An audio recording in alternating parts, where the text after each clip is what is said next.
Hello YouTube land! It's another wet day in the farm and the rain just stopped.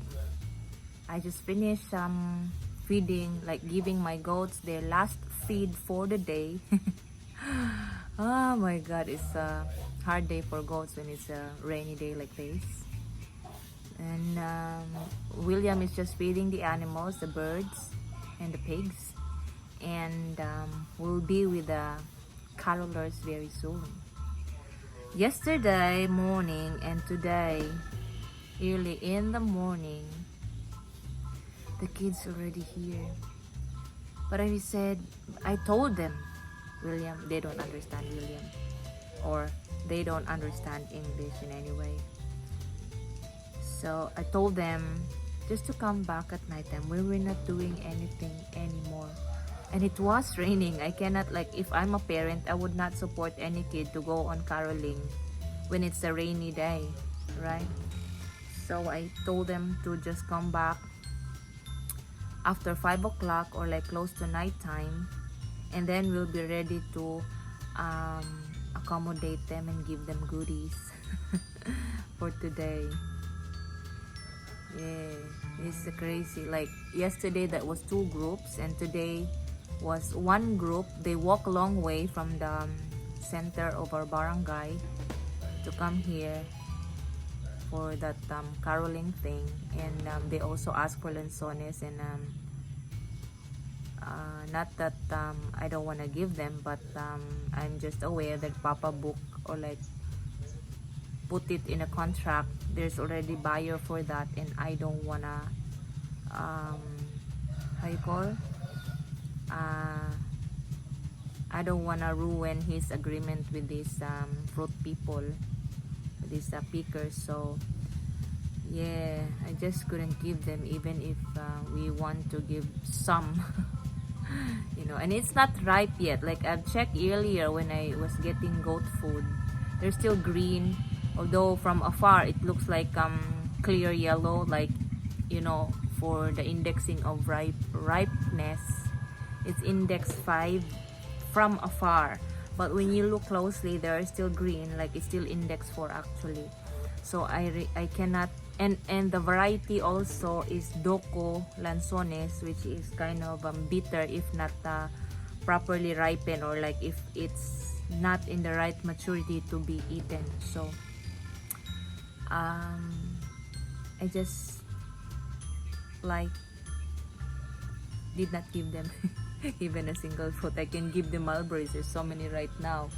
It's I think it likes the weather. It's wet and like sunny in the afternoon, but today nothing whatsoever. No sun since early in the morning, because it already rained early in the morning, and it just stopped now, like it's close to 5 o'clock, and there's still mists every now and then, so there's nothing we can do. Yeah, it's just a bad weather, guys. Especially that we did not get enough sleep, because the bang stick started at around 3 o'clock here in the village. 3 o'clock, guys, and it's like when William woke me up at close to 5 o'clock maybe, I'm already wide awake. I'm just trying to like close my eyes, hoping that it would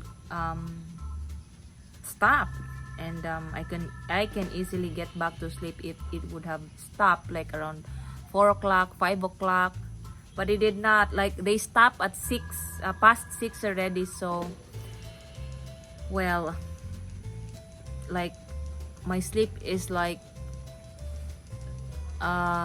shorter, 2.5 hours shorter than usual. Oh, what can I do? So stay tuned, guys. There will be carolers again surely later, so I will prepare for that. And William is in charge of dinner, so I can just stay here with them, with the carolers.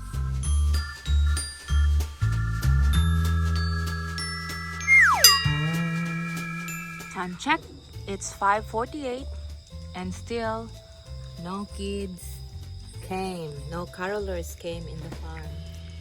So Rain just stopped.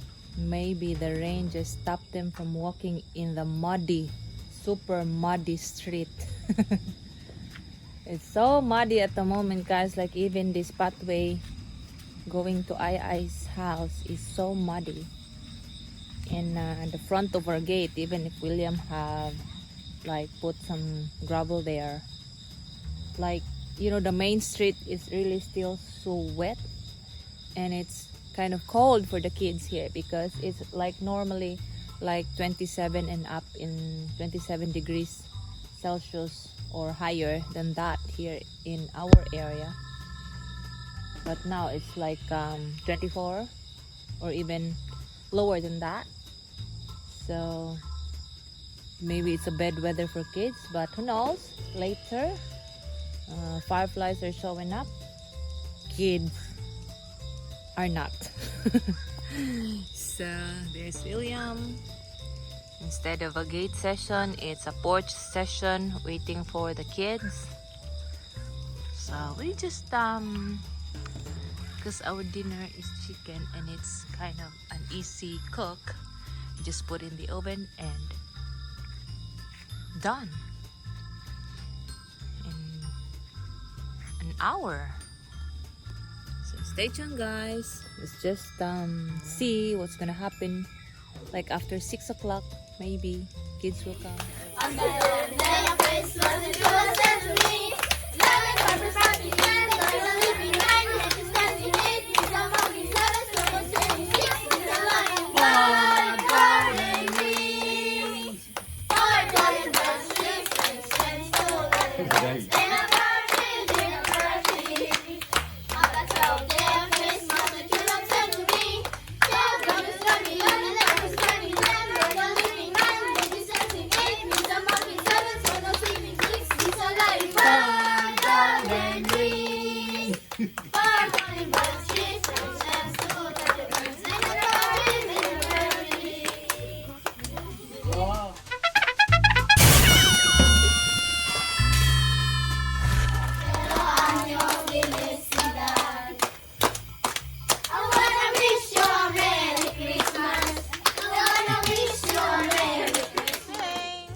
Energy!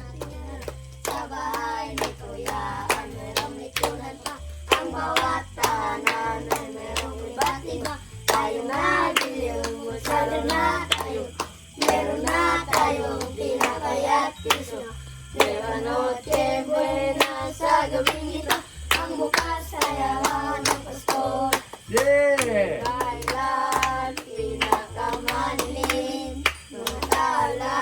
These kids come from the next village.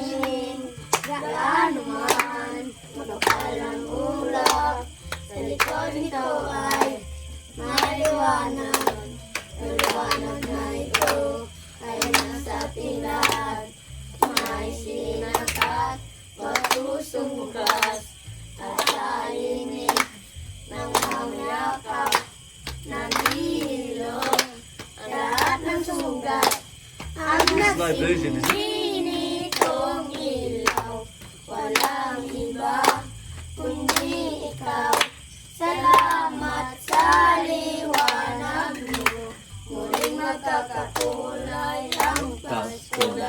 Cabro!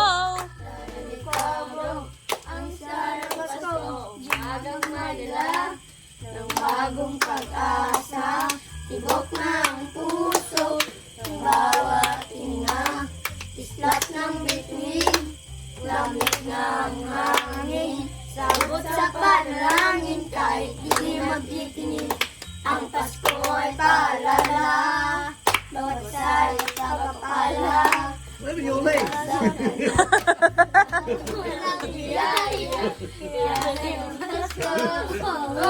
Hey, hey, hey, hey!